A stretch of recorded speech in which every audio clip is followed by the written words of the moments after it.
For us, student representation means that we stand with every scholar of the nation with every battle that they face in our university. Ibig sabihin po, hindi lang po tayo makikinig sa problema ng bawat scholar ng bayan, kundi tayo po ay kasama nila sa pagsulong ng kanilang karapatan at kapakanan.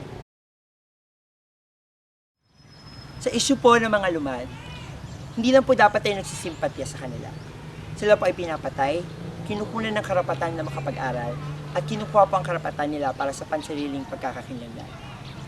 Tayo po, bilang mga scholar ng bayan at bilang mga leader estudyante, sa Anak UP Men, naniniwala na education is a right.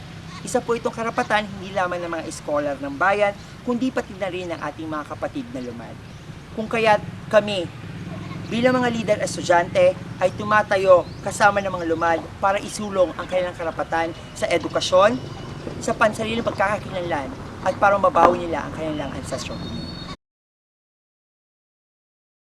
Bilang susunod na Gender Committee Head, may hikayat natin na makilahok ang mga scholar ng bayan sa diskusyon tungkol sa issue ng sexual orientation and gender identity. Mahikayat po natin sila sa pamamaraan ng pagbibigay ng mga educational discussions, symposiums, forums, at summits. Sa itong paraan po ay pwede nating maimulat ang totoong mukha ng issue. Kasi po kami sa Anak UP Men ay naniniwala na ang struggles, kahalimbawa ng mga kababaihan at ng LGBTQ ay hindi hiwalay sa issue ng lipunan.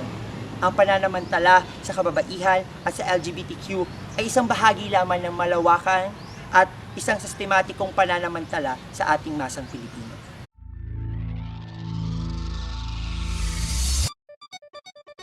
Tapang, radical change,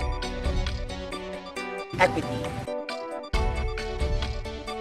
20 minutes sa tulog. Pinaasa.